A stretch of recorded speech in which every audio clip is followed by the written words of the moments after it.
بسم اللہ الرحمن الرحیم. لاسٹ سنڈے ہماری جو گفتگو کا سلسلہ تھا وہ مرید کی ڈیفینیشن پر ختم ہوا تھا کہ مرید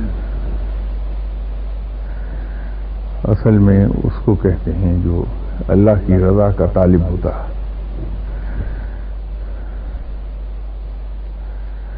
تو اس میں ایک ذکر یہ کیا تھا کہ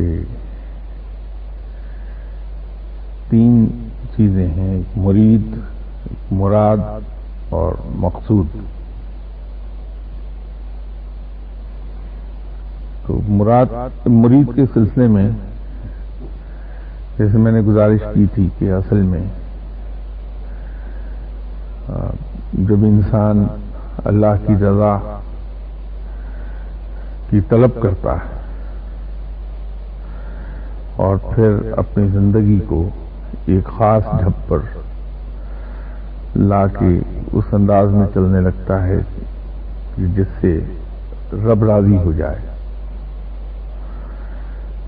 تو اس انداز زندگی میں یا اس طرز زندگی میں انسان کو بے تحاشا مشکلات اور سختیوں کا سامنا کرنا پڑتا.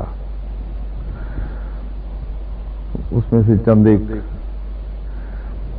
جو تکلیفیں تھیں ان کا ذکر بھی میں نے تفصیل کے ساتھ کرنے کی کوشش کی تھی.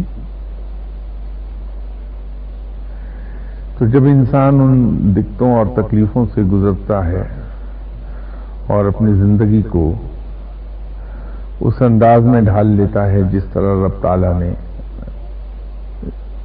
ایک مومن کی زندگی کی ریکوائرمنٹس اور اس کے پیرامیٹرز اور اس کی لیمیٹیشنز وہ بیان کی ہیں قرآن میں یا شریعت میں، تو ان آزمائشوں سے گزرنے کے بعد پھر وہ مراد کو پہنچتا ہے.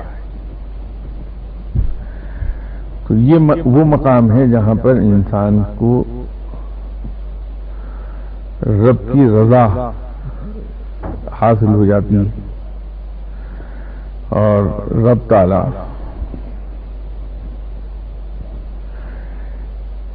انسان سے ان سختیوں اور تکلیفوں کو دور فرما دیتا ہے اور وہاں سے انسان کی پھر ایک اچھی اور اعلیٰ زندگی کا سفر شروع ہوتا ہے. مرید کی زندگی جو ہے وہ مجاہدات اور ریاستوں سے عبارت ہے، جبکہ مراد کی زندگی بخشش کی زندگی ہے. مرید مجاہدے کرتا ہے، مراد سے یہ تمام چیزیں ہٹا لی جاتی ہیں، وہ صرف فرائض اور سنتیں ادا کرتا ہے. حضرت جنید بغدادی رحمۃ اللہ علیہ صاحب سے کسی نے مرید اور مراد کا فرق پوچھا تھا، تو آپ نے فرمایا کہ مرید جو ہے وہ تدبیر علمی کے تحت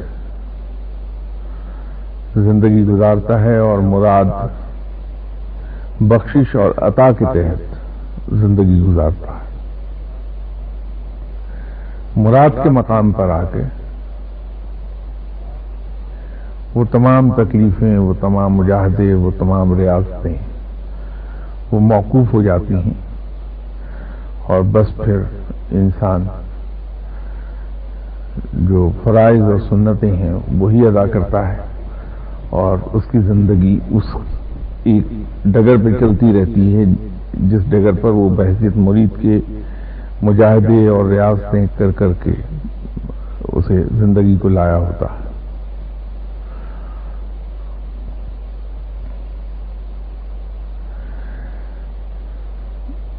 جب انسان مراد کے مقام کو پہنچتا ہے تو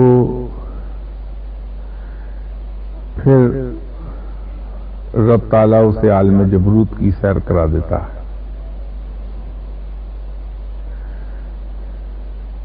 عالم جبروت میں حاکم جبروت، شاہ جبروت،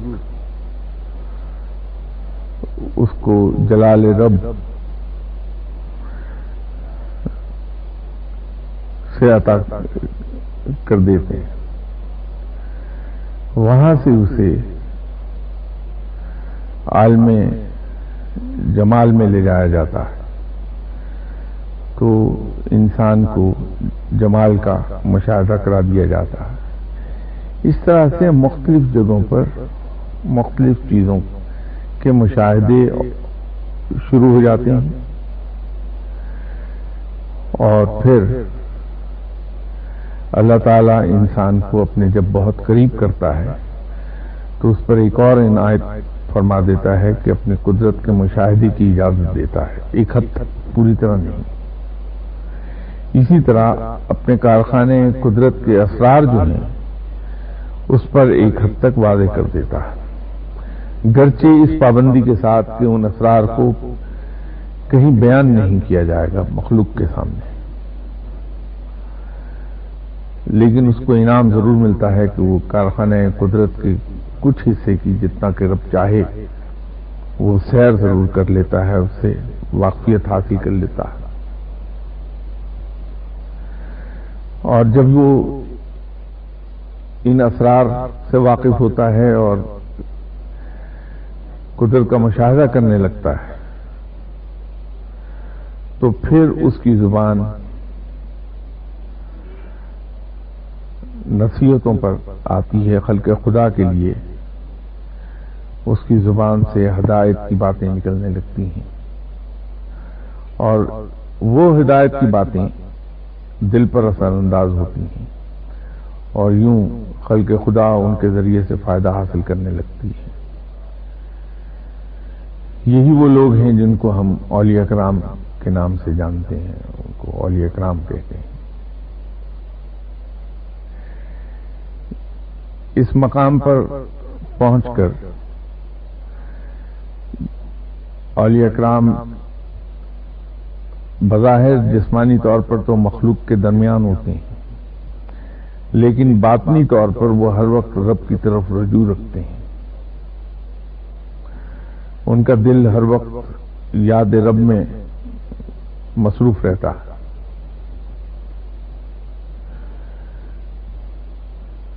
اسی طرح ان سے کوئی ایسا فعل سرزد نہیں ہو پاتا جو کسی طور بھی شریعت کے احکامات کے خلاف ہو.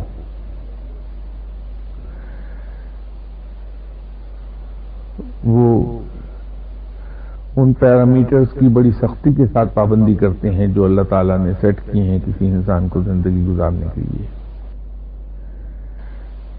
یہاں وہ مراد کہلاتے ہیں. مرید اور مراد میں ایک فرق ہم یوں بھی واضح کر سکتے ہیں کہ جو معاملہ حضرت موسیٰ علیہ السلام کا اور آپ صلی اللہ علیہ وسلم کا ہے اس کو تشبیہ دی جا سکتی ہے ایک مرید اور مراد کے معاملے میں کہ حضرت موسیٰ علیہ السلام کا سلوک، تمام تر سلوک کوہ طور پر ختم ہو جاتا ہے، اس سے آگے نہیں بڑھ پائے حضرت موسیٰ علیہ السلام. لیکن آپ صلی اللہ علیہ وسلم کی رسائی عرش اور لوح محفوظ تک ہوئی. تو ایک مرید میں اور مراد میں اتنا ہی فرق ہے.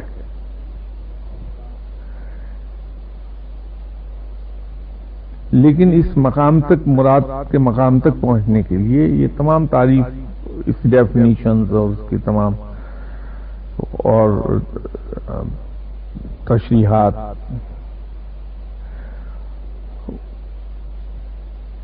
وہ دل خوش کرنے کے کام کی نہیں ہے. اصل میں ضرورت اس بات کی ہے کہ ہم اس پر سر دھننے کی بجائے اگر یہ کوشش کر لیں کہ ہم آج سے ایک مرید کا سا رویہ اختیار کر لیں گے. میں عرف عام میں مرید سے مراد نہیں کر رہا کہ آپ کسی کے ہاتھ پہ بیعت کیجیے، کیونکہ میں ذاتی طور پر بیعت سے بڑی دور بھاگتا ہوں. لیکن رویہ مرید کا سا کر لیا جائے کہ ہم اگر اپنا تمام ذہن، اپنی تمام توجہ صرف اللہ پہ مرکوز کر دیں اور مخلوق سے ہم دور ہٹ جائیں اور غیر اللہ سے کوئی توقع اور کوئی امید نہ رکھیں اور امر الہی پر ہم راضی ہو جائیں.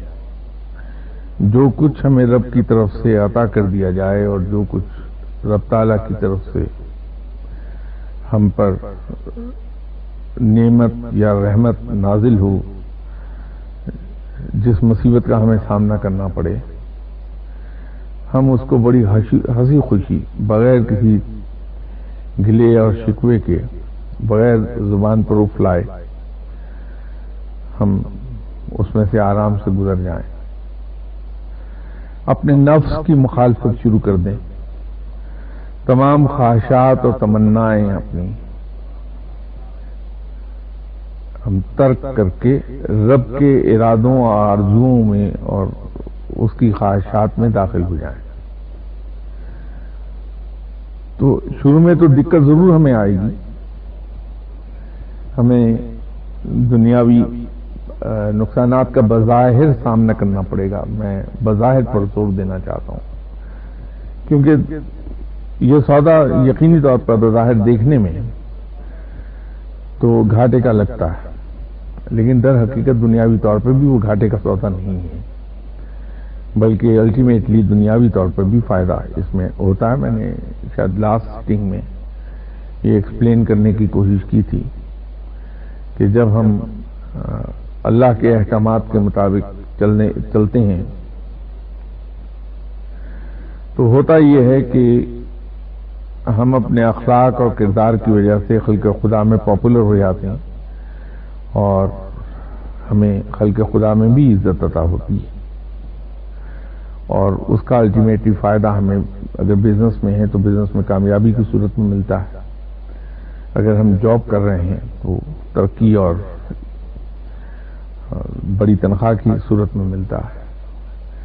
کیونکہ ہم میں سے ہر شخص خود خواہ اس پر عمل کرے یا نہ کرے، لیکن اسے پسند وہی آدمی آئے گا جو اسے آسانیاں فراہم کر دے، اس کے ساتھ غلط بیانی نہیں کرے اور اس کے لیے تکلیفیں اٹھا لے خود. تو وہ ہمیں دنیاوی طور پر بھی فائدہ دے جائے گی بات، لیکن بظاہر یہ گھاٹے کا سودا نظر آئے گا شروع میں. تو اگر ہم اس امید پر کہ اس تکلیف اور دکھ کا انعام بہت بڑا ہے کہ ہمیں اللہ کی رضا حاصل ہو جائے گی، اس پہ عمل کر گئے تو یقینی طور پر ہم مراد کو پہنچیں گے، اور اس مقام پر پھر یہ تمام دقتیں اور تکلیفیں ختم ہو جاتی ہیں اور رب تعالیٰ اپنے جناب سے غیب سے رزق بھی عطا کرتا ہے، مدد بھی آتی ہے، انسان کی زندگی خاصی پرآسائش اور آسان ہو جاتی ہے. تو ان باتوں کو سن کے یہیں چھوڑ کر نہ چلے جائیے. میری آپ سے درخواست یہ ہے کہ اس پہ کچھ تھوڑا سا عمل کر لیجئے. اگر ہم پوری طرح اس پر چل نہیں سکتے تو اس میں ذرا سا ایک ہم پہلا قدم یہ لے لیں کہ جہاں کہیں ہمارے ارادے کی تکمیل نہیں ہوتی تو ہم اس پر ہائے ہائے کرنے کی بجائے یا لوگوں کے پاس دوڑے جانے کی بجائے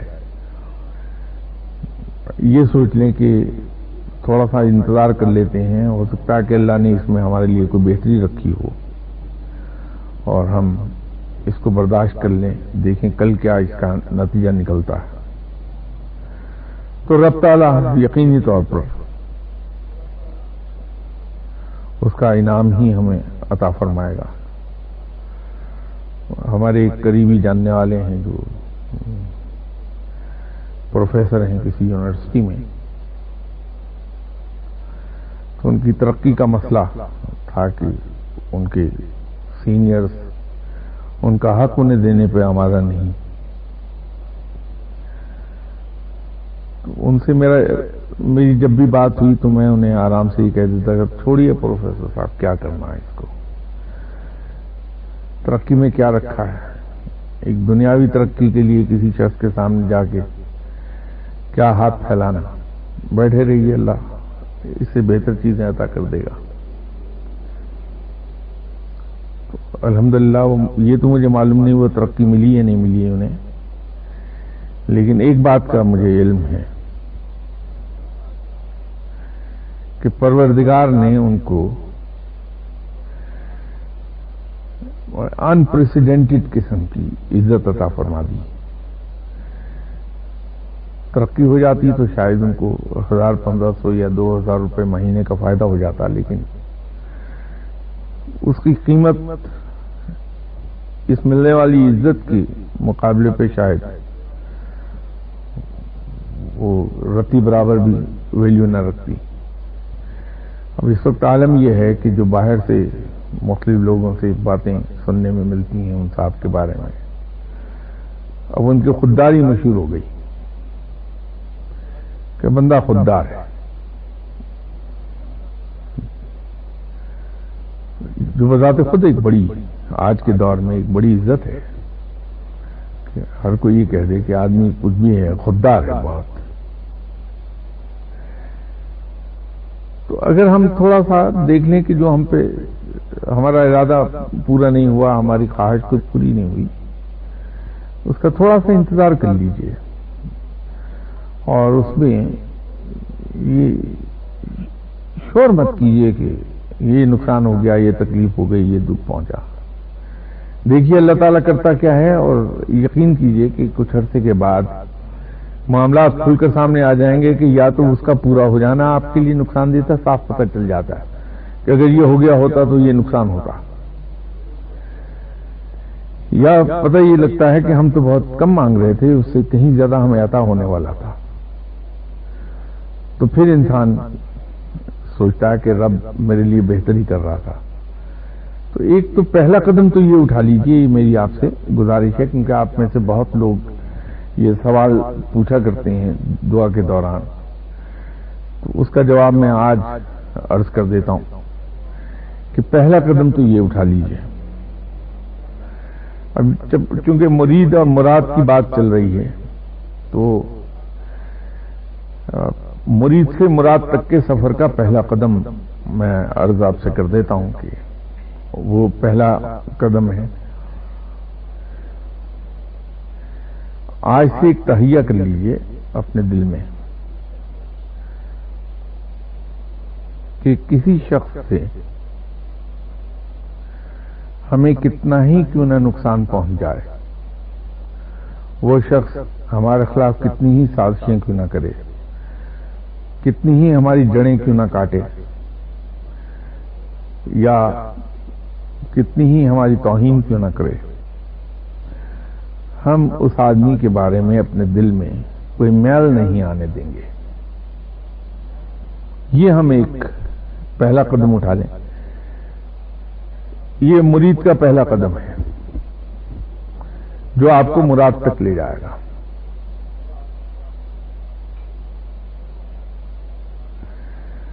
اور اس کے ساتھ ساتھ اگر یہ آپ کر سکیں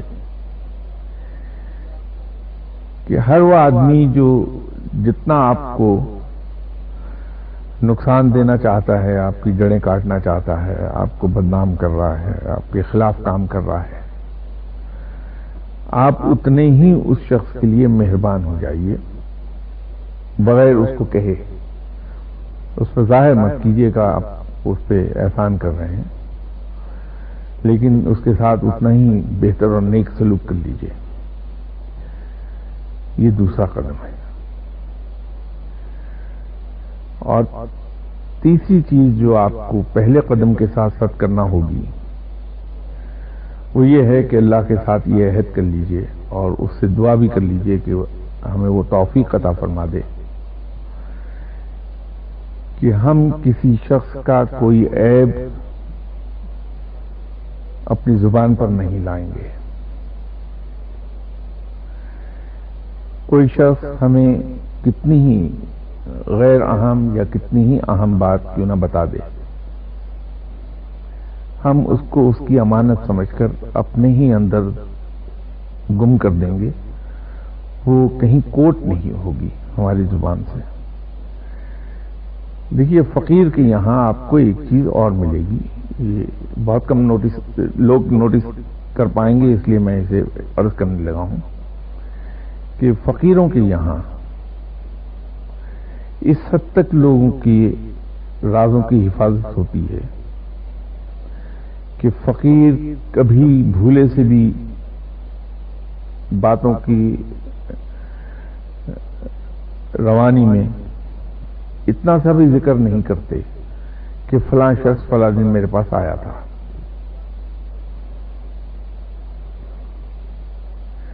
اس کی وجہ یہ ہے کہ بظاہر تو بڑی چھوٹی سی بات ہے کہ ہم بڑی خوشی سے بات کر کہہ دیتے ہیں کہ صاحب دیکھیے فلاں شخص فلاں دن میرے پاس آیا تھا اور ہم نے کھانا اکٹھے کھایا.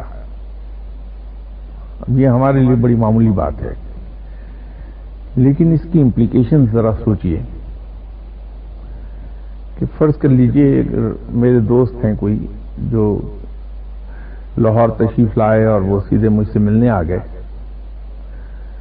اور میں نے دوسرے دوستوں کو کہہ دیا کہ فلاں صاحب آئے تھے میرے پاس اور ہم اکٹھے رہے 2 گھنٹے 3 گھنٹے.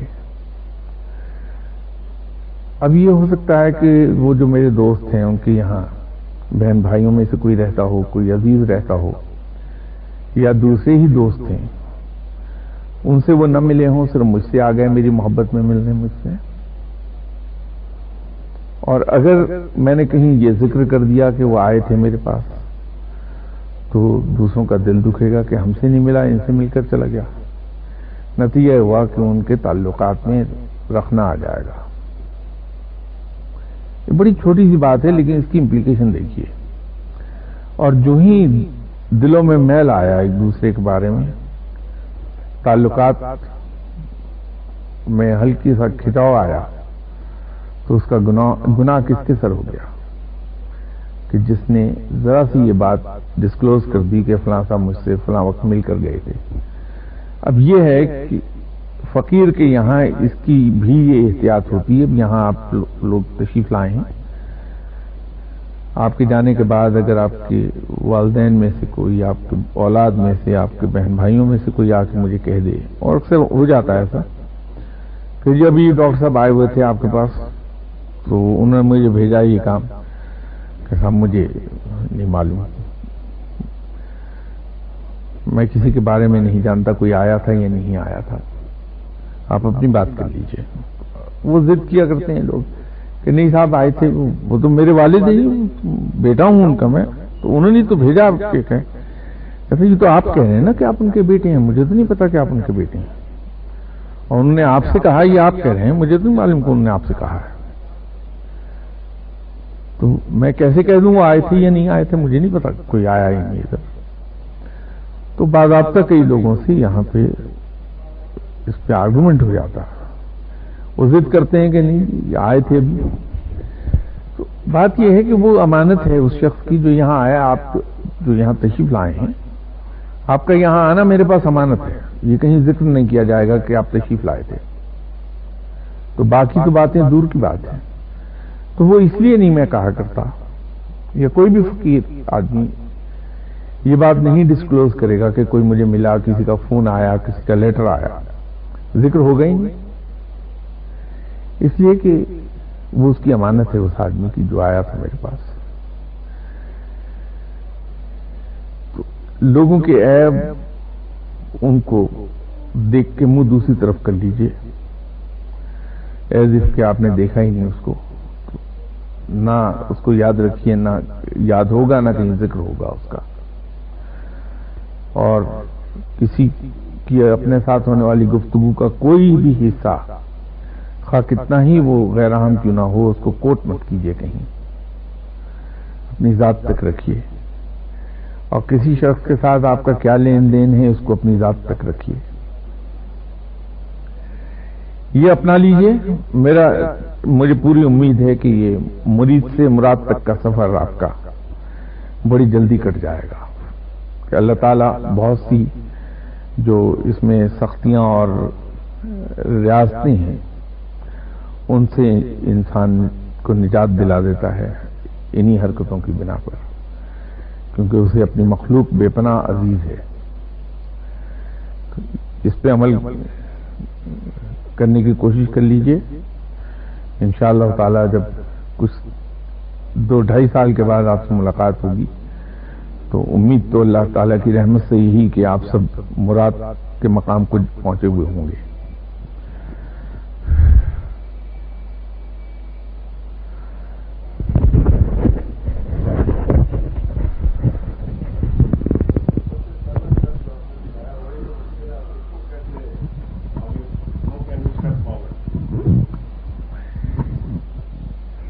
بات یہ ہے جناب کہ دنیا میں کوئی ایسی مشکل نہیں جس پہ انسان قابو نہ پا سکتا ہو،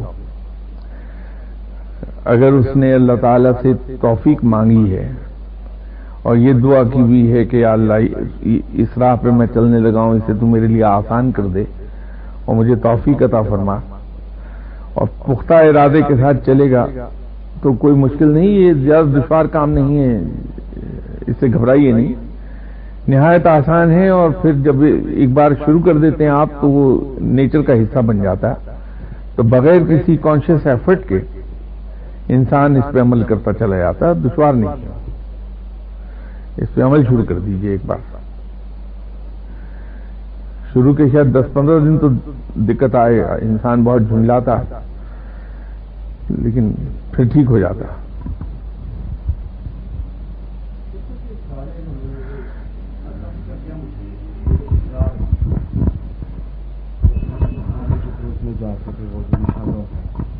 تو کیا یہ انسانی جو تقدیریں ہیں ان کے فیصلوں سے گاہی ہے، یا کہ کائنات میں جو نیو کریشن ہوتی ہے اس سے گاہی ہے؟ دیکھیے بات یہ ہے کہ یہ کپڑا جو شرٹ آپ نے پہنی ہے یہ فیکٹری میں تیار ہو کے آپ تک آیا ہے، اور اس شرٹ کی ابتدا فیکٹری سے بھی پہلے کھیت میں ہوئی ہے جہاں کاٹن گرو کی گئی ہے۔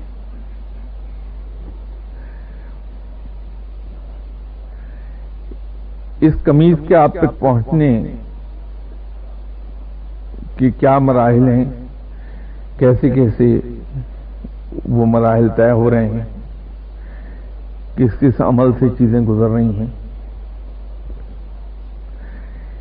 یہ اگر آپ کے علم میں نہیں ہے تو وہ اسرار ہیں۔ ٹھیک، اگر آپ کو کوئی آدمی لے جائے ایک ٹیکسٹائل مل کے اندر تو وہاں آپ دیکھتے ہیں کہ کاٹن آئی ہوئی ہے، پھر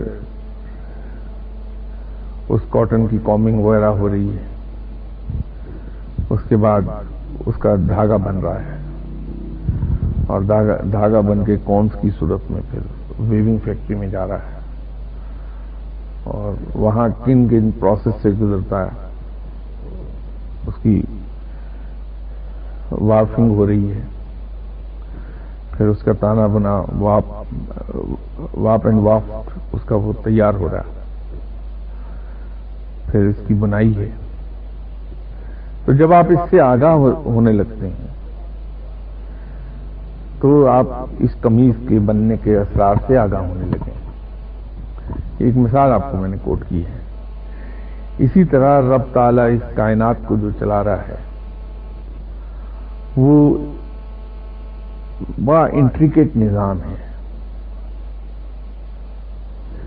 اس کے فرشتے ہیں، وہ اس کے احکامات بجا لا رہے ہیں، اور مخلوق ہے ہمارے علاوہ، پھر بہت سے مقامات ہیں.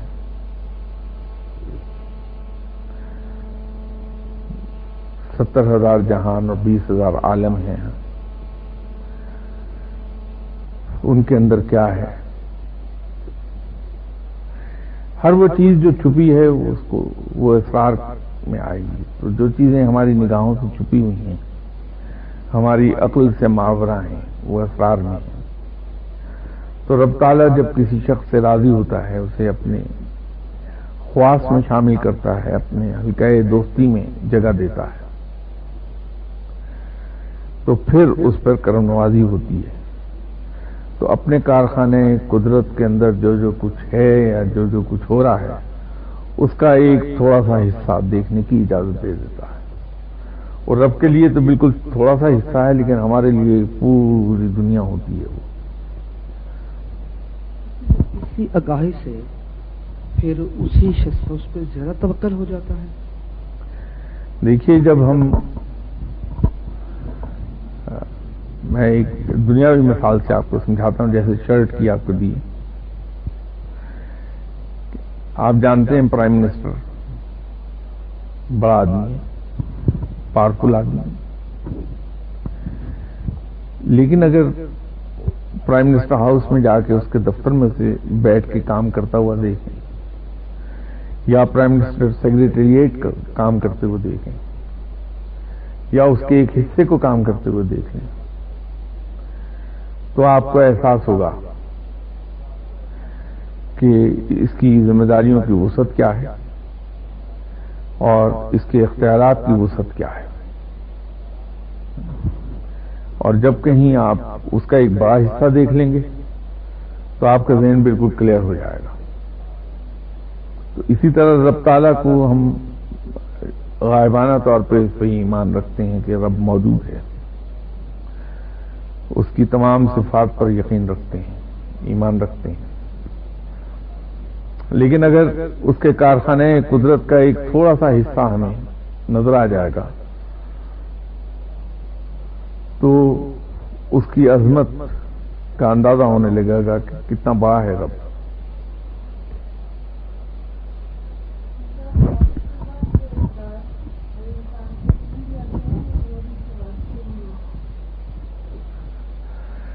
دیکھیے، موت کے بعد جو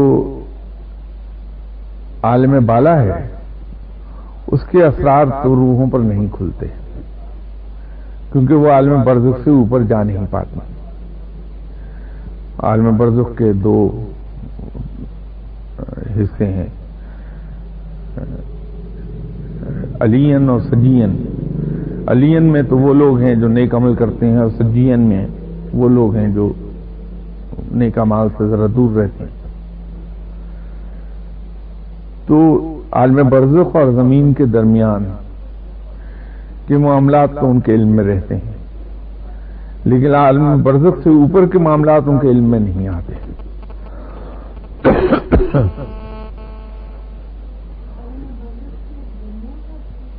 جی، باقاعدہ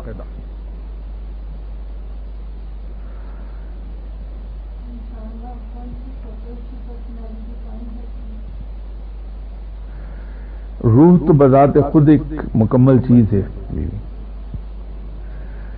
اور اس کو ادراک بالکل اسی طرح ہوتا ہے جس طرح ہمیں اس عالم الاسباب میں ہے. فرق صرف اتنا ہے کہ یہاں ہمارے جسم کو اگر سوئی چبھ ہوئی جائے گی تو ہمیں جسمانی تکلیف کا احساس ہوگا. روحانی کی بات نہیں کر رہا میں، جسمانی تکلیف کہہ رہا ہوں. لیکن روح کو یہ سوئی نہیں چبھو کے ہم تکلیف دے سکتے. تو یہ جو 5 ہمارے حواس ہیں، حواس 5، وہ جسم سے متعلق ہیں، وہ نہیں، لیکن اس کو ادراک ہر چیز کا ہے. سطح کی بات ہے کہ ابھی آپ نے فرمایا کہ جو سے کوئی تکلیف دے تو اس کو آپ کیونکہ اس کا جدوجہد کے خلاف اس کو کرنی چاہیے، اس کو بول بھی نہیں چاہیے بیٹھ کے. دیکھیے صاحب، بات یہ ہے کہ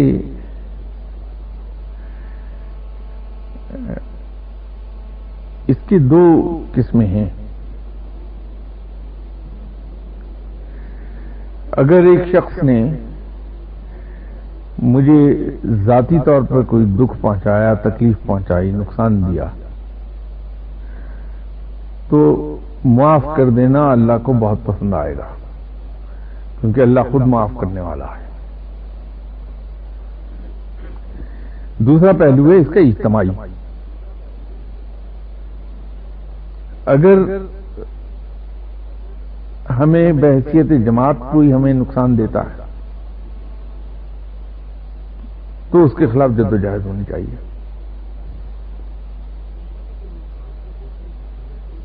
ویکسینیشن کہا رہا ہے، ایک اس کی جائیداد پہ قبضہ کیے بیٹھا ہے، ایک اس کو کاروبار کا پیسہ نہیں دے رہا، تو پھر وہی میں عرض کر رہا ہوں. نہیں دیکھیے، میں یہی گزارش آپ سے کر رہا تھا. یہ مجھے اس سے سر ظفر اللہ خان کا ایک انٹرویو بڑا پرانا یاد آ گیا. سر ظفر اللہ خان کے عقائد سے ذرا سا ہٹ کے اگر ہم دیکھ لیں، بحیثیت انسان سر ظفر اللہ خان کو دیکھیے. ان سے انٹرویو صاحب نے کیا اور مسلمان قوم کی زوال کی وجہ ان سے پوچھی، تو انہوں نے ایک لفظ میں جواب دیا. پوچھا گیا کہ مسلمان قوم زوال کو کیوں ہے؟ میں نے کہا صاحب ٹالرنس کی وجہ سے. تو جو شخص انٹرویو کر رہا تھا اس نے فوراً کہا کہ صاحب اسلام کی تو بنیاد ہی ٹالرنس پر ہے، تو آپ اسے کیسے وجہ زوال کہہ سکتے ہیں؟ میں نے کہا کہ جس ٹالرنس کی میں بات کر رہا ہوں وہ انفرادی سطح کی ہے، اور ہمارے یہاں بدنصیبی یہ ہو گئی ہے کہ اسلام نے انفرادی سطح پر ٹالرنس سے کام لینے کا تلقین کی ہے کہ آپ درگزر اور تحمل سے کام لیجیے. لیکن اجتماعی سطح پر اسلام ٹالرنس کی اجازت نہیں دیتا. تو اگر ہم اپنے آپ کو دیکھیں تو ہمیں یہ پتہ چلے گا کہ اگر کسی شخص نے، پڑوسی نے اپنے گھر کا کوڑا کر کے میرے گھر کے دروازے کے باہر پھینک دیا ہے تو میں لڑنے پہنچ جاؤں گا کہ تم نے یہ کیا. اگر اس آدمی کے پرنالے کا پانی کسی ٹیکنیکل فالٹ کی وجہ سے میرے گھر میں صحن میں گرنے لگا تو میں اسے برداشت نہیں کروں گا، دنگا فساد ہو جائے گا. لیکن اگر کسی شخص کو میں سڑک پر ٹریفک سگنل کی خلاف ورزی کرتے دیکھوں گا تو میں دوسری طرف کر لوں گا.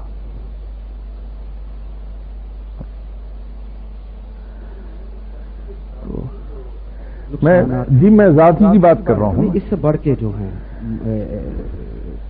جائیداد پہ قبضہ کر لینا، نہیں میں وہی عرض کر رہا ہوں، اور میرے پاس وہ طاقت نہیں ہے کہ اس کو میں چھڑا سکوں، اور آپ میں بھی یہی آپ سے گزارش کر رہا ہوں. دیکھیے اب بات یہ ہے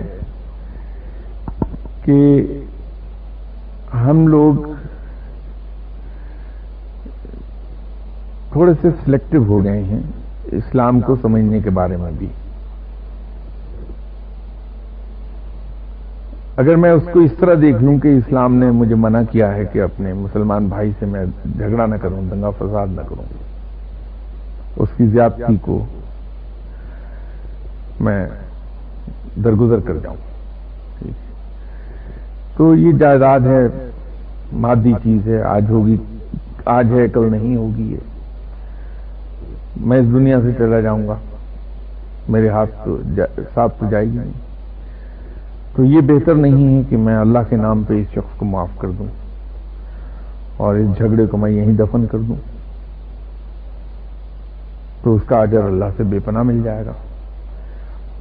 ہمیں جو خدشہ رہتا ہے کہ میرے بھائی نے اگر اس مکان پہ قبضہ کر لیا یا والد نے بنایا تو مجھے اس میں سے حصہ نہیں دیا تو ہوگا کیا.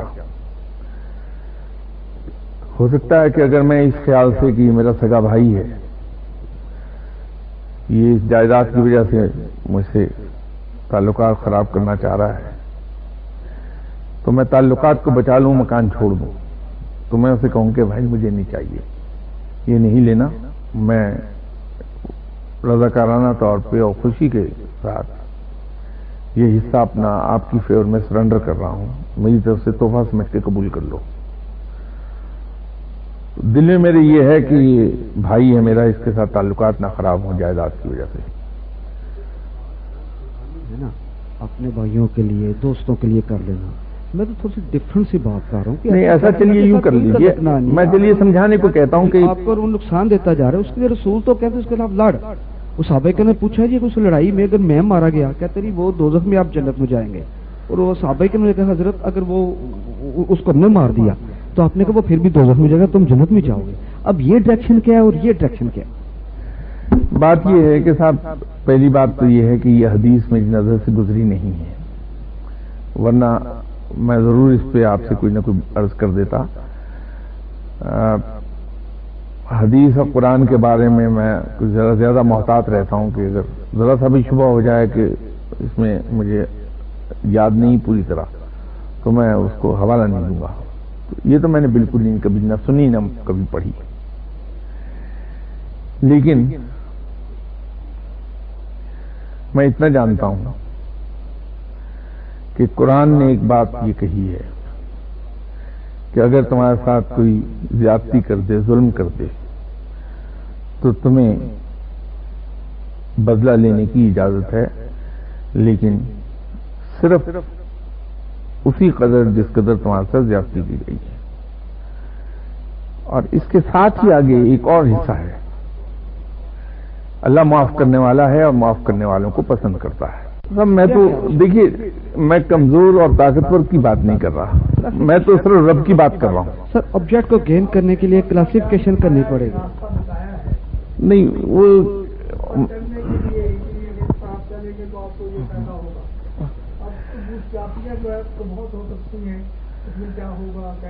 تو اس میں دیکھیے بات یہ ہے کہ میں نے تو صرف قرآن کوٹ کیا.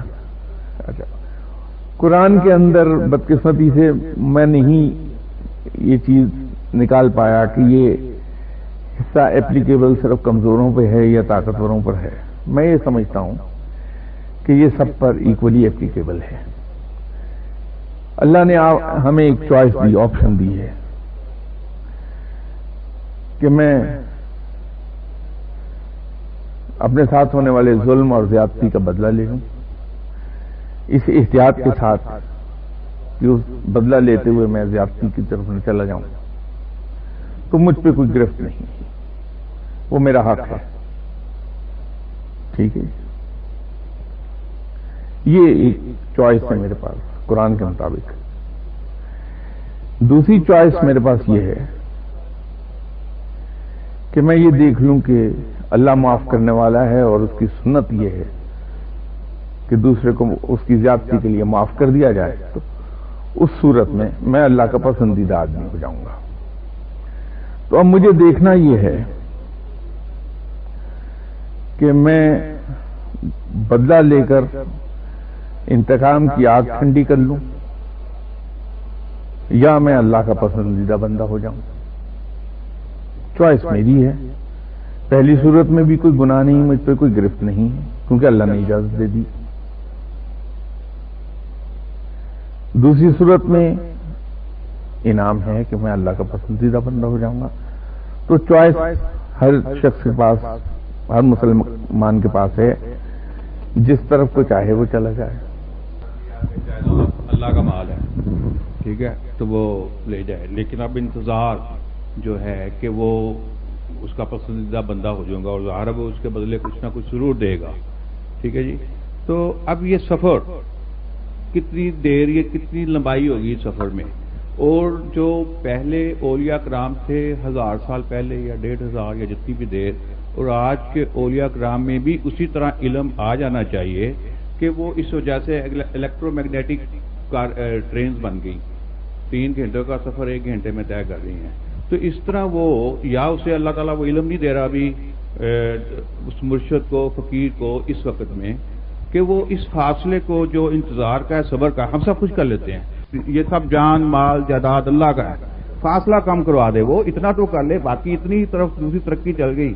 تو یہ وہی جو داتا گنج بخش کہتے تھے وہ 1000 سال پہلے کہتے تھے یا جو دوسرے، یہ اس میں ذرا کچھ ہونا چاہیے. پھر یہ میرا خیال وقت کی ضرورت یہ ہے تو سلسلہ تبھی ٹھیک ہوگا، صبر تبھی آئے گا. دیکھیے الیکٹرو میگنیٹک ٹرین نے 3 گھنٹے کا سفر 1 گھنٹے تک کر دیا. عام طور پہ کہا یہ جاتا ہے کہ مرید سے مراد تک کا سفر 35 سال میں طے ہوتا ہے. عام طور پہ کہا یہ جاتا ہے. میں نے ابھی گزارش کی تھی کہ امید ہے کہ 2-2.5 سال میں انشاءاللہ آپ مرید سے مراد تک چلے جائیں گے. تو میں تو 16 گنا کم کر گیا، الیکٹرو میگنیٹک ٹرین سے کہیں فاسٹ ہو گیا.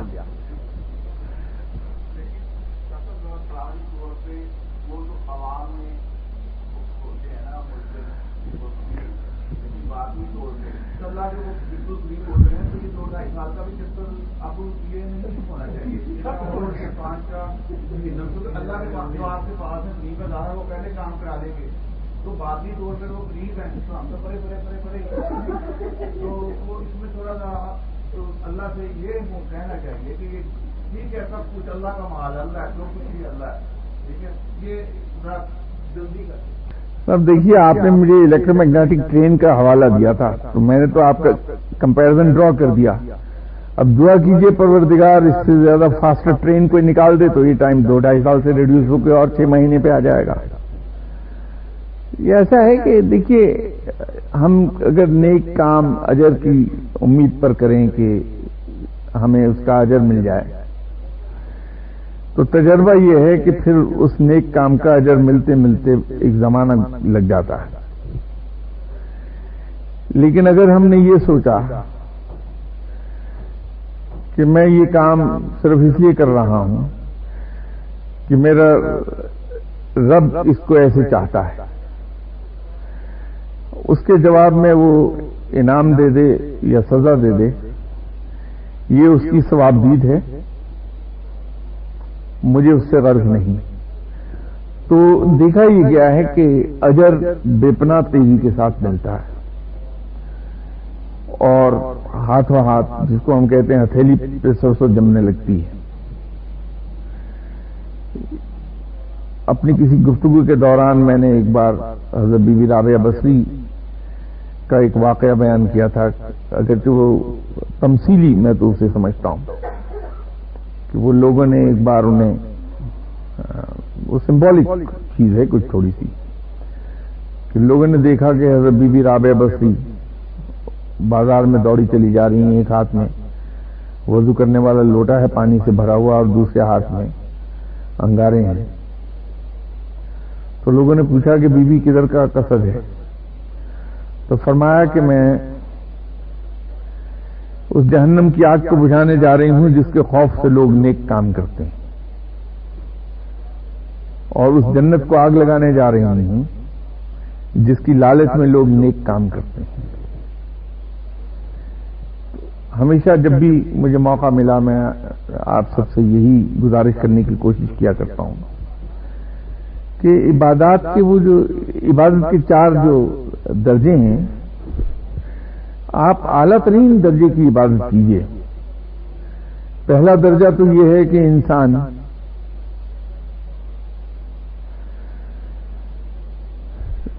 جنت سے بچنے کے لیے کسی کام کے ہونے کی لالچ میں عبادت کرنے لگے. اس سے اوپر کا درجہ یہ ہے کہ جہنم کے خوف سے یا جنت کے لالچ میں عبادت اللہ کی کرے. تیسرا درجہ یہ ہے کہ اس لیے عبادت کی جائے کہ اللہ کا حکم ہے. اور سب سے بلند درجہ یہ ہے کہ اس کی عبادت کی جائے کہ وہ لائق عبادت ہے. اس عبادت کے جواب میں وہ جنت عطا فرما دے. اس کی بڑی مہربانی، مالک ہے، رحیم و کریم ہے اور وہ عطا کرنے والا ہے. اس کی عنایت ہے کہ جنت میں جگہ دے دے. لیکن اگر اس عبادت کے جواب میں وہ خدا خاصہ جہنم میں بھی ڈالتا ہے تو بسم اللہ، وہ مالک ہے، آقا ہے، جو فیصلہ چاہے وہ کر دے اور وہ ہنس کے قبول ہے کیونکہ میرے مالک کا فیصلہ ہے. عبادت کا یہ درجہ سب میں اعلیٰ ترین ہے. اسی طرح اگر ہم مخلوق کے ساتھ مہربان ہوتے ہیں، اکثر ایک جملہ میں کہا کرتا ہوں کہ آپ خلق خدا کے ساتھ مہربان ہو جائیے، رب آپ پر مہربان ہو جائے گا۔ تو اس کا مقصد یہی ہوتا ہے کہ اگر کسی شخص کی کوتاہیوں کو، اس کی خطاؤں کو میں ہنس کے درگزر کر دیتا ہوں صرف اس لیے کہ وہ میرے رب کا بندہ ہے، بس اس سے زیادہ کوئی دماغ میں نہیں میرے کوئی چیز، تو اس کا اجر مجھے رب سے مل جائے گا۔ اگر اجر حاصل کرنے کا کوئی مجھے انتظار نہیں ہے کہ کب ملا، تو یقین کیجئے کہ اس کا اجر بڑی جلدی آ جاتا ہے۔ نیکی کوئی بھی اگر آپ نے کی ہے، اس توقع پر نہ کیجئے کہ اس کا کوئی آپ کو انعام ملے گا۔ نیکی اس لیے کر لیجئے کہ رب کو پسند ہے، اور اگر اس میں کسی دوسرے ہم جیسے انسان کا معاملہ انوالو ہے تو اسی انسان کے ساتھ بھلائی کا، مہربانی کا سلوک کر لیجئے، صرف ایک خیال سے کہ وہ میرے رب کا بندہ ہے بس، اور مجھے اپنے ہی جیسے دوسرے بندے کے ساتھ مہربانی کا سلوک کرنا ہے، اس سے زیادہ کچھ نہیں۔ تو اس کا اجر بہت جلد ملے گا، پلک جھپکنے میں ملتا ہے، اور ہزارہ گنا بڑھا کر عطا کر دیتا ہے رب تعالیٰ۔ لی جائے آپ سے رہنمائی لے لی جائے جناب، اسی سے ٹاپک کے اوپر، جی اسی ٹاپک کے اوپر جو آپ کہہ رہے ہیں کہ وہ معاف کر دینے والے، جی جی، اخلاقی چیزوں میں نے پہلے بھی عرض کیا تھا تو معاف کی جا سکتی ہیں، اب میں نے آپ کی جائیداد پہ سر قبضہ کر لیا تو پھر آپ مجھے کیسے معاف کریں گے؟ اور اگر یہی بنا لیا جائے اور پھر جو حلف الفضول جو بنا تھا رسول اللہ صلی اللہ علیہ وسلم سے بعد سے 20 سال پہلے، تو انہی لڑکوں نے کہا تھا کہ ایسے مکے میں ہم کوئی زیادتی نہیں ہونے دیں گے، تو پھر وہ ویسے تلواریں لے کے سر چلے جاتے تھے اور حق کو اس کا حق دلاتے تھے، ظالم کو روکتے تھے۔ دیکھیے میں نے تو پہلے بھی آپ سے ایک گزارش کی تھی کہ اللہ تو آپ کو دو چوائسز دے رہا ہے، یہ چوائس آپ کی ہے کہ جائیداد پہ جس نے قبضہ کیا ہے آپ اپنے حق کے لیے اٹھ کے کھڑے ہو کے لڑیے، ٹھیک ہے، اس سے آپ حق وصول کر لیجیے اپنا، یہ ایک پہلو ہے، اس میں کوئی برائی نہیں ہے، اللہ آپ کو حق دیتا ہے ضرور کر لیجیے آپ۔ لیکن اگر آپ نے یہ سوچ لیا کہ وہ میرا مسلمان بھائی ہے، اس سے انجانے میں میرے ساتھ زیادتی ہو گئی ہے، یہ تو اس نے جان بوجھ کر ہے، لیکن آپ اس کو یہ الاؤنس دے دیں کہ انجانے میں غلطی ہو گئی، انسان ہے تو کوئی بات نہیں، ٹھیک، وہ اگر میری کسی میٹیریل چیز پر قبضہ کر کے خوش ہو سکتا ہے تو خوش ہو جائے گا، میرے لیے یہی سعادت بہت ہے کہ اللہ کے ایک بندہ مجھ سے راضی ہو گیا ہے میری کسی چیز پر قبضہ کر کے، تو اس کا اجر بے پناہ مل جائے گا۔ دوسری جگہ پہ بھی کرے گا ایسا، اگر آپ نے پہلی دفعہ چھوڑ دیا نا، وہ پھر میں نے تو آپ سے کہا نا، میرے بعد پھر سب آپ کی طرف ہی آئے گا ڈیفینیٹلی، میں تو آپ کی صورتیں کھل جائیں گے۔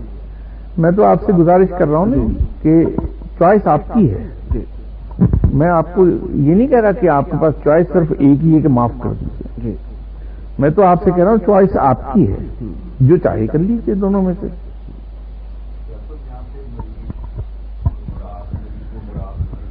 اللہ کا مالا جائیداد چھوڑ دی، چلی جائے جہنم میں چلی گئی، لیکن وہ ثواب دید اللہ کی پھر بتا رہے ہیں کہ وہ ہمیں بھی جہنم میں چاہے تو پھینک دے، اور جائیداد بھی گئی تو ہم بھی گئے، تو پھر تو یہ ہوگی نا سچویشن۔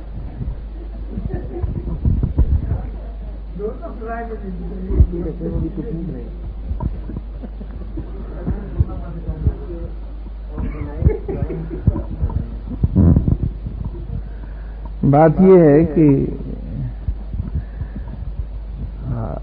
یہ کہنے کی تو بات میں نے آپ سے کہی کہ وہ مالک ہے، چاہے تو جہنم دے دے، لیکن اس سے پہلا حصہ وہ فقرہ اس سے کہیں زیادہ لمبا تھا جس میں میں یہ کہہ رہا تھا کہ وہ بڑا مہربان ہے، معاف کرنے والا ہے اور بہت سخی ہے، تو اس کی رحمتوں سے امید یہی ہے کہ جنت میں ڈالے گا. یہ میں نے پہلے عرض کیا تھا. تو اس نے خود فرمایا ایک جگہ کہ مجھ سے اچھے گمان رکھو، میں اچھا ہی کروں گا. تو میں تو اپنے رب سے اچھے گمان رکھوں گا کہ وہ مجھے میری وہ نیکیاں جو میں نے کی ہی نہیں، صرف سوچا تھا کبھی، اس کا انعام بھی مجھے کئی گنا بڑھا چڑھا کر دے دے گا اور دے دیتا ہے. اللہ کا بڑا کرم ہے.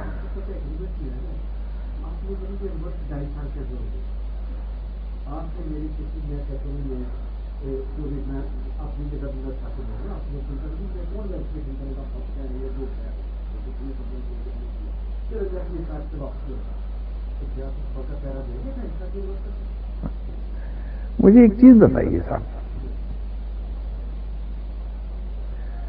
کہ انسانی زندگی کیا صرف جائیداد کے ارد گرد گھومتی ہے، یا انسانی زندگی کے اور بہت سے پہلو ہیں؟ دیکھیے، جائیداد کے چھین جانے کا یقینی طور پر دکھ بہت ہوگا. میں چونکہ صاحب جائیداد نہیں، تو مجھے اس کا چسکا بھی نہیں پتا، اس کا ذائقہ بھی نہیں معلوم کہ انسان کے پاس جائیداد ہوتی ہے تو انسان کیا فیل کرتا ہے، اور جب کچھ چھین کے لے جاتا ہے تو کیا فیل کرتا ہے انسان. لیکن مجھے اتنا پتا ہے کہ شاید جائیداد کے چھن جانے سے زیادہ تکلیف تہمت کی ہوتی ہے، اور خاص طور پر جب انسان کے کردار پر کیچڑ اچھال دیا جائے تو وہ دکھ کہیں زیادہ ہوتا ہے.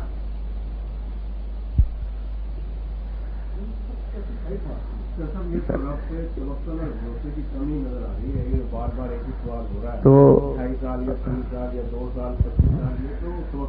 وہ ایک صاحب یہاں تھے،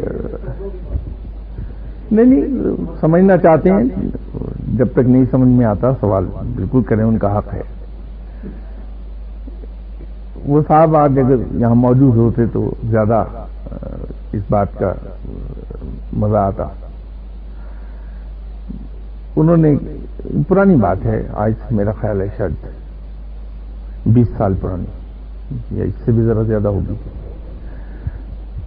انہوں نے، میرے ایک جاننے والے تھے، ان کی بڑی فیکٹری تھی ایک، ان سے ڈیلرشپ لی تھی جان پہچان کی بیسس پہ. تو سیکورٹی جمع کرائی ہوگی، کاروبار کے لین دین میں اونچ نیچ آتی رہتی، تو کئی اختلافات پیدا ہو گئے ہوں گے ان کے. تو وہ سیکورٹی انہیں واپس نہیں مل رہی تھی. کسی طرح سے ہی انہیں یہ پتہ لگ گیا کہ وہ فیکٹری اونر جو ہیں میرے جاننے والے ہیں. تو مجھے کہنے لگے کہ وہ میرا کچھ پیسہ ہے فیکٹری کی طرف، اگر آپ سفارش کر دیں. تو میں نے کہا ٹھیک ہے. تو وہ انفیکٹ انہوں نے سیکورٹی 30 لاکھ کہی تھی، وہ 60 لاکھ تھا پیسہ جو ان کا وہاں تھا. تو میں نے ان سے دوست سے کہا کہ انہیں واپس کر دو 30 لاکھ. اس بیچارے نے معلوم کیسے واپس کر دیا فوراً. اس دوران انہیں پتہ لگ گیا کہ وہ یہ تو 60 لاکھ سے بجائے 30 لاکھ ان کا کمیشن کا بنا ہوا تھا. تو پھر میرے پیچھے ڈنڈا لے کے ہو گیا بقایا 30 لاکھ بھی لے دو.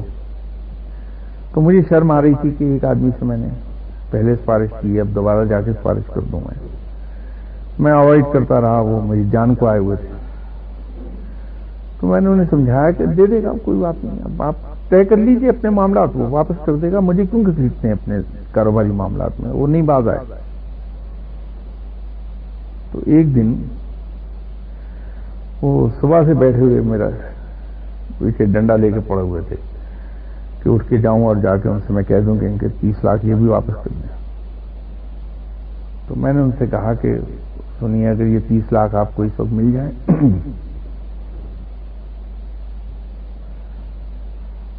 اور وہ راستے میں کوئی چھین لے آپ سے، یہ گر جائیں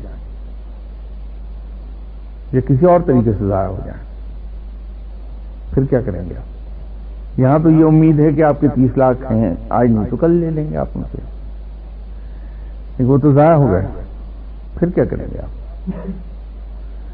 تو بات کو سمجھے نہیں، کہنے کی کوئی بات نہیں شاہ صاحب، آپ ضائع ہو جانے دیجئے لیکن لے دیں مجھے آپ۔ ایسا ٹھیک ہے چلو۔ پھر میں نے اپنے دوست کو رنگ کر دیا کہ آپ وہ 30 لاکھ اس کی سیکورٹی ہے وہ بھی واپس کر دو۔ اس نے تھوڑا سا آگے سے مجھے ایکسپلین کرنے کی کوشش کی، ایسے نہیں، دے دو یار، چھوڑو تم۔ وہ 30 لاکھ میں ہی گئے انہیں، بات ختم ہو گئی۔ 6 مہینے کے بعد پھر آ گئے وہ صاحب، تو مجھے کہنے لگے کہ شاہ صاحب FIA میں کوئی جان پہچان ہے؟ میں نے کہا اب کیا ہوا؟ میں کسی مشکل میں پھنس گیا ہوں۔ کیا ہوا؟ صاحب وہ 30 لاکھ جو آئے تھے سیکورٹی، اس سے میں ایک اور بزنس کرنا چاہ رہا تھا گجرات میں، نے شو روم کھولا، پنجاب بینک کے ایک صاحب ہیں، انہوں نے مجھے فیور کر دیا اور 30 لاکھ انہوں نے مجھے اوور ڈرافٹ دے دیا۔ اب وہ کاروبار میں پیسے ہو گئے ضائع۔ اب اس مینیجر کا آڈٹ ہوا ہے اور رپورٹ ہو گئی ہے ٹو FIA کہ اس نے انآتھورائز اوور ڈرافٹ کیا تھا 30 لاکھ کا، تو وہ مشکل میں وہ بھی آ گیا ہے اور میں بھی پھنس رہا ہوں۔ تو اس اسٹیج پر پھر میں نے اسے یاد دلایا کہ اس کو پیار سے بابا کہتے تھے، نام رضا تھا ان کا، تو میں نے کہا بابا یہ بتاؤ تم سے کیا کہا تھا میں نے کہ یہ ضد مت کرو، اگر یہ پیسے تم سے ضائع ہو گئے تو کیا کرو گے؟ اب صورتحال یہ ہے کہ نہ صرف 30 لاکھ ضائع ہوا ہے تمہارا، بلکہ مزید 30 لاکھ کے نیچے آ گئے ہو اور اب یہ تمہیں دینا پڑے گا۔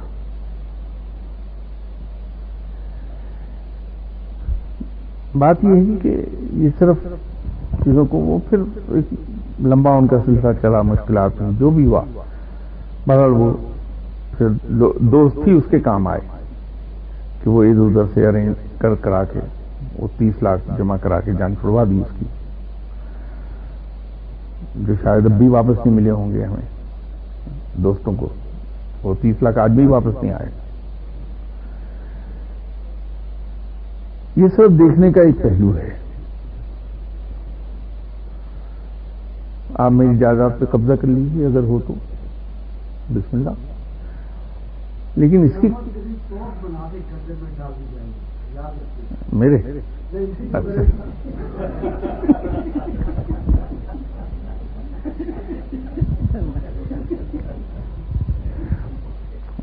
اس میں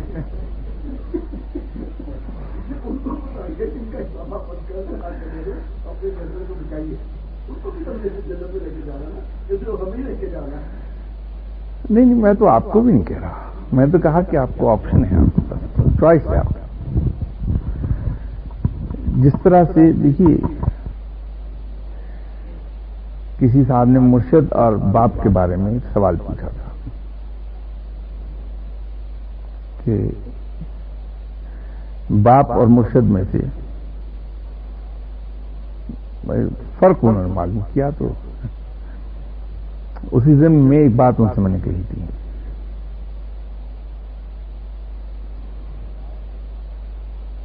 کہ باپ جو بایولوجیکل فادر ہے آپ کے،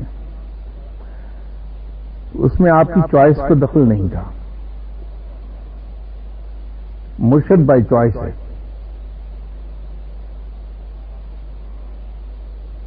تو آپ کو بھگتنا ہے، اگر مرشد غلط بھی نکل آیا تو اس کو بھگتیے پھر، کیونکہ آپ نے اسے اپنی فری ول پر چنا تھا۔ باپ کے بارے میں آپ مجبور تھے، ہے نا؟ اسی طرح آپشنز ہمارے پاس ہیں۔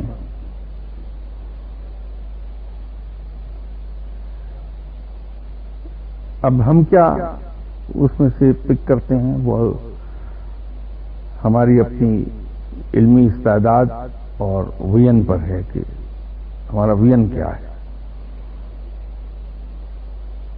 ہندو ہے وہ کبھی امیڈیٹ بینیفٹ پر نہیں جائے گا. وہ آج کا نقصان کرے گا کل کے فائدے کے لیے.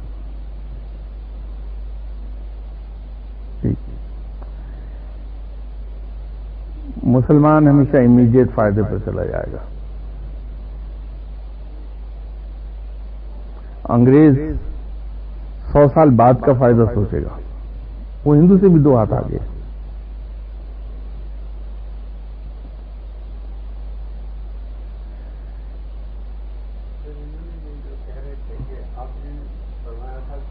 اللہ معاف کرنے والا، یہ کہنے لگے ہم کمزور ہیں، ہم معاف کریں. اب اللہ سے تو کوئی طاقتور نہیں، اگر وہ معاف کریں وہ اصل میں انہیں آپ کیوں نہ کریں. لیکن کہ جو کرنے والا ہے، برائی کرنے والا، اگر وہ مسلمان ہے تو کچھ رسی بھر بھی اسلام ہے تو وہ یہ نہ کرے. اور دوسری چیز یہ کہ جب یہ اس کو معاف کرتے ہیں، اس کے ساتھ اسی رب سے جو سب سے عظیم ہے دعا کرتے ہیں کہ یا اللہ اس پہ اپنا رحم کر اور توفیق دے کہ یہ ایسا کرنا بند کر دے. میں نے تو معاف کیا. دیکھیے بات یہ ہے کہ تنویر صاحب یہ دعا کرنے کے لیے بھی انسان کا بہت بڑا ہونا ضروری ہے. اگر میں آپ کے لیے دعا کرتا ہوں کہ یا اللہ ڈاکٹر تنویر کو توفیق بخش دے کہ یہ آئندہ نہ کرے، اس کے لیے ایک گارنٹی میرے پاس ہونا بڑا ضروری ہے جو عام طور پر ہوتی نہیں، کم از کم میرے پاس تو نہیں. جب تک کہ میں آپ سے بہتر نہیں ہوں میں آپ کے لیے بہتری کی توفیق کی دعا کر نہیں سکتا کہ یہ آئندہ نہ کریں، کیونکہ اس کے اندر میری ججمنٹ انوالو ہے. میں رائے دے سکتا ہوں چیزوں پر، میں ججمنٹ نہیں پاس کر سکتا. ججمنٹ پاس کرنے کے لیے مجھے اس سے سپیریئر ہونا ضروری ہے. یہ یاد رکھیے گا، یہ بہت ایک باریک نقطہ ہے، اس کے اوپر بیٹھ کے غور کیجیے گا کہ میں آپ کے بارے میں جج نہیں ہوں کہ آپ نیک ہیں یا برے ہیں، آپ نے غلط کیا یا صحیح کیا. میں جج نہیں ہوں، جج رب ہے اس کا یا زمانہ ہے. اور زمانے کے بارے میں رب نے کہا کہ زمانے کو برا نہ کہو کہ یہ میں خود ہوں. بات وہیں گھوم پھر کر آ جائے گی. مجھے تو اپنا نہیں پتا کہ میں اللہ کی نظر میں اچھا ہوں یا میں برا، تو میں کسی کو برا کیسے کہہ سکتا ہوں؟ اور جب کسی کو برا نہیں کہہ سکتا اس کے اچھے ہونے کی بات شرط کیسے لگاؤں گا میں؟ تو ججمنٹ کبھی ہم پاس نہ کریں تو بہتر ہے. اوپینین دے دیں. میں یہ تو کہہ سکتا ہوں کہ شاید میرے خیال میں اس نے یہ کام ٹھیک نہیں کیا. یہ میری اوپینین ہے. میں یہ نہیں کہہ سکتا کہ اس نے کام غلط کیا. یہ میری ججمنٹ ہے.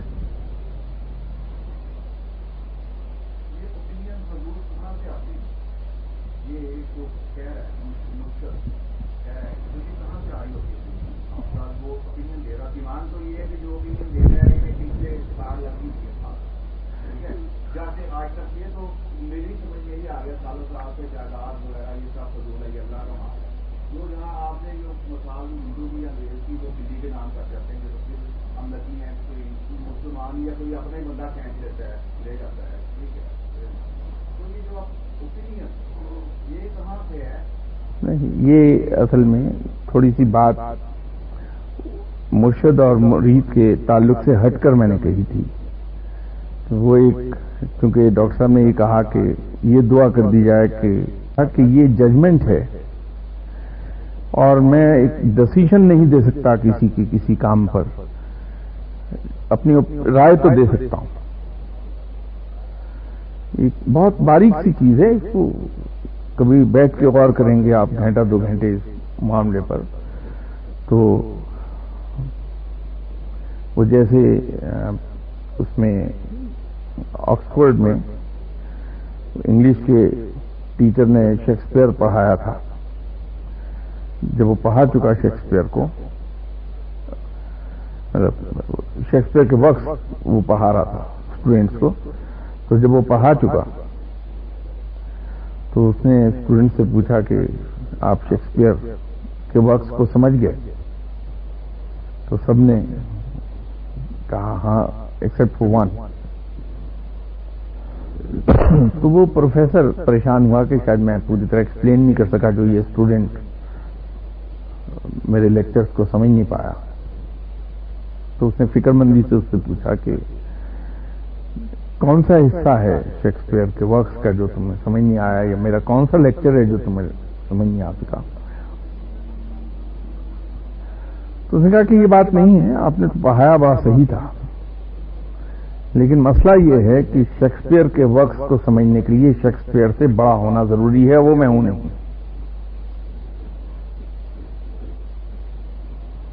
اب سمجھے آپ؟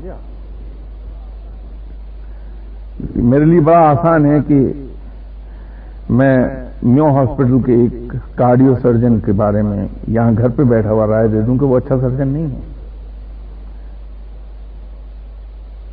لیکن یہ ایک رائے دینے کے لیے ضروری یہ ہے کہ میں اس سے بہتر سرجن ہوں تاکہ میں فیصلہ کر سکوں کہ وہ کیوں اچھا سرجن نہیں ہے، اس نے کہاں کہاں غلطیاں کی ہیں فلاں سرجری کے اندر. تو اس سے بہتر سرجن ہونا بڑا ضروری ہے میرا. تو اسی طرح اپنے کسی ساتھی کے بارے میں یہ رائے قائم کرنے کے لیے کہ وہ اچھا ہے یا برا، مجھے اس سے بڑا ہونا ضروری ہے.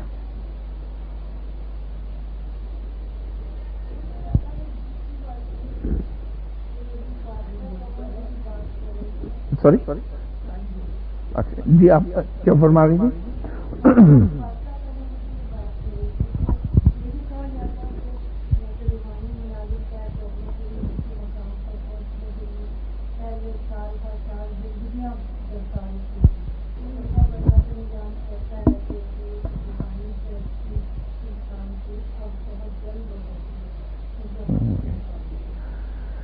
نہیں ایسا نہیں ہے، وہ ٹائم اتنا ہی لگتا ہے. میں نے شاید 2 یا 3 سنڈیز پہلے بھی یہ گزارش کی تھی کہ یہ ایسا سفر ہے جس کی منزل کو کبھی کوئی پہنچ نہیں پایا ماں سوائے آپ صلی اللہ علیہ وسلم کے.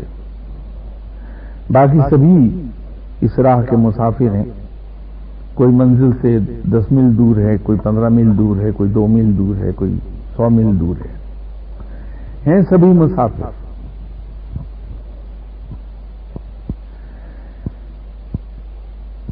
بات یوں ہے کہ اس کی مثال بالکل ایگزیکٹلی یوں ہوگی کہ آپ یہاں سے اگر ٹرین پر راولپنڈی جانا چاہیں تو جب آپ ٹرین پہ بیٹھتی ہیں تو راستے میں آپ کو مختلف شہروں سے گزرنا ہوتا ہے، مختلف سینریز ہیں، کہیں درخت آ جائیں گے، اس میں کلٹیویٹڈ فیلڈز ہوں گے، کہیں جنگل آ جائے گا، کہیں پہاڑ ہیں، کہیں ویرانہ ہے، پھر کچھ شہر ہیں، گجرانواڑہ آ گیا، وہاں کھانے پینے کی اچھی چیزیں ملتی ہیں. اس سے آگے وزیر آباد آ گیا، وہاں اسٹین لیس اسٹیل کی پروڈکٹس بڑی اچھی ہیں. تو اگر کہیں ایسا ہے کہ آپ محتاط نہیں ہیں اپنے منزل کے بارے میں، اپنے ٹائم شیڈول کے بارے میں، تو ہو سکتا ہے کہ گجرانوالے پہ جا کے آپ یہ کہیں کہ چلیے یہاں لنچ ہی کر لیتے ہیں، پھر چلے جائیں گے اسلام آباد.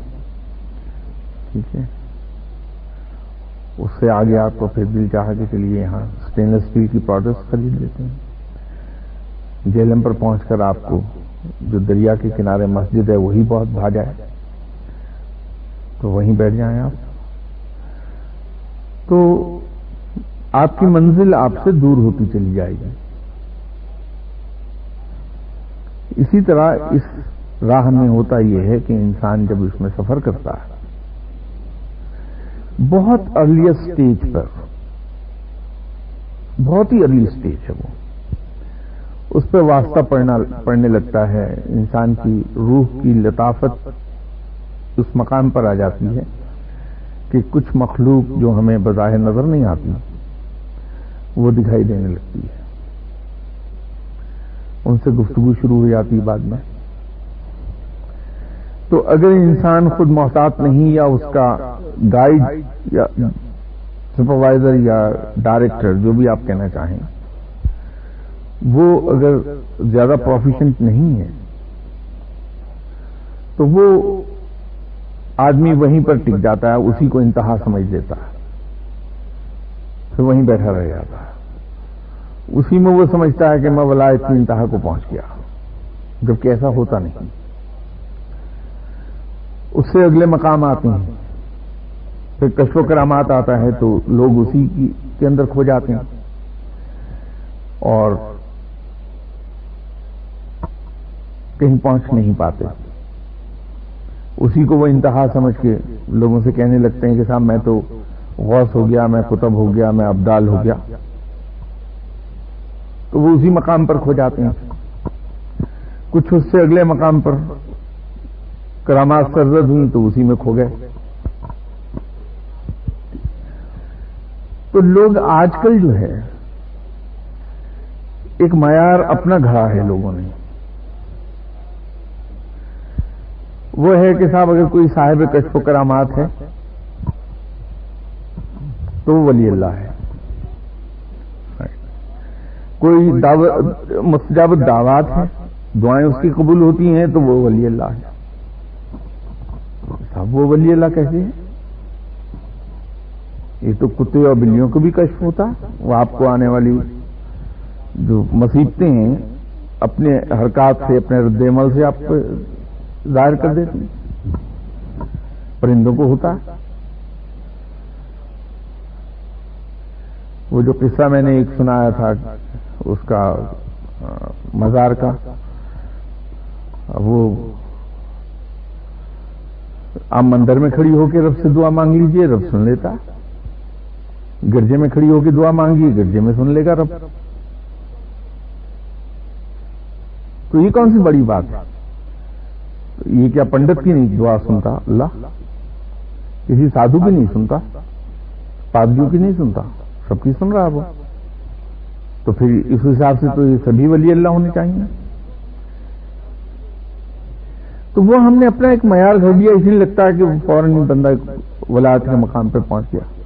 یہ میں نے جو ابھی 2-2.5 سال کہا تو میں نے بھی کشف و کرامات ہی کا نام لیا تھا، اور یہاں خود 2-3 آدمی موجود ہیں اس وقت جو واقعتاً 2.5 سال میں کشف و کرامات کے مقام پر پہنچے. وہ اور بات ہے کہ وہ اسے سنبھال نہیں پائے، ضائع کر دیا انہوں نے، لیکن پہنچ گئے وہاں تک. تو مقصود قطعی طور پہ یہ نہیں ہے، مقصود یہ ہے کہ رب کی دوستی مل جائے، وہ آپ کو اپنے مقربین میں شامل کر لے، یہ مقصود ہے.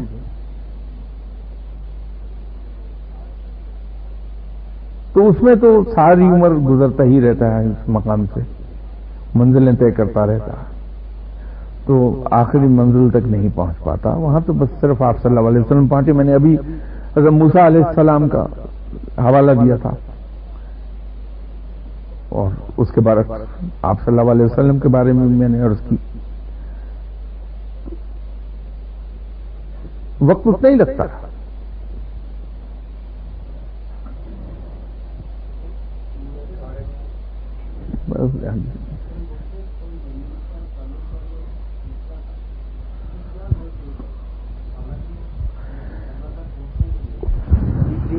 صلی اللہ علیہ وسلم سے بڑھ کر کوئی ذات نہیں. Sir I am agree with this کہ کیونکہ مرشد ہونا چاہیے، کیونکہ اولیاء اللہ نے اسے ایکسیپٹ کیا. سر اس کے متعلق تھوڑا ایکسپلین کریں. دیکھیے یہ دلیل کوئی دلیل نہیں کہ اولیاء کرام نے کیا اس لیے ہونا چاہیے. ولی اللہ بھی تو انسان ہے، اس سے بھی تو کوتاہی اور غلطی ہو سکتی ہے. صرف انبیاء ایسے ہیں اور یا فرشتے ہیں. انسانوں میں انبیاء جن سے غلطی کبھی نہیں ہو سکتی، اور انسانوں کے علاوہ فرشتے ہیں جن سے غلطی نہیں ہوتی، باقی سب غلطی کرتے ہیں. اس لیے یہ کہنا کہ چونکہ ایک ولی اللہ نے کیا ہے اس لیے وہ دلیل ہے اس بات کی کہ وہ درست ہے. ایسا نہیں، ولی اللہ سے بھی غلطی ہوگی، وہ بھی انسان ہے. لیکن اس کی دوسری دلیل یہ ہے کہ جس طرح سے ایک بچے کے لیے ممکن ہے کہ وہ میٹرک کا امتحان دے دے، بازار سے کتابیں خرید لائے، پڑھے، ایگزام دے دے، اس کو میٹرک کی سند مل جائے گی، پاس ہو جائے گا. اس کے ساتھ ساتھ یہ ہے کہ ایک اور کوئی بچہ گھر پر ٹیوٹر، بہترین ٹیوٹر رکھ کے اس سے پڑھ لے اور پڑھ کے ایگزام دے دے، وہ میٹرک کر لے گا، سند اس کو بھی وہی ملے گی. پھر ایک اسٹوڈنٹ جو ہے وہ پورے 10 سال اسکول جاتا رہے اور اس کے بعد وہ میٹرک کا ایگزام دے، پاس ہو جائے گا، اس کو بھی سند وہی ملے گی. لیکن اگر آپ تینوں آدمیوں کی پرسنالٹیز کو دیکھیں گے، تینوں بچوں کی، تو اس میں زمین آسمان کا فرق نظر آئے گا آپ کو. کیونکہ جو اسکول جانے والا بچہ ہے وہ ڈسپلن بھی ہوگا، اس کے اندر ٹیم اسپرٹ بھی ہوگی، اس کے اندر ٹالرنس بھی ہوگی، اس کے اندر اسپورٹس مین اسپرٹ بھی ہوگی.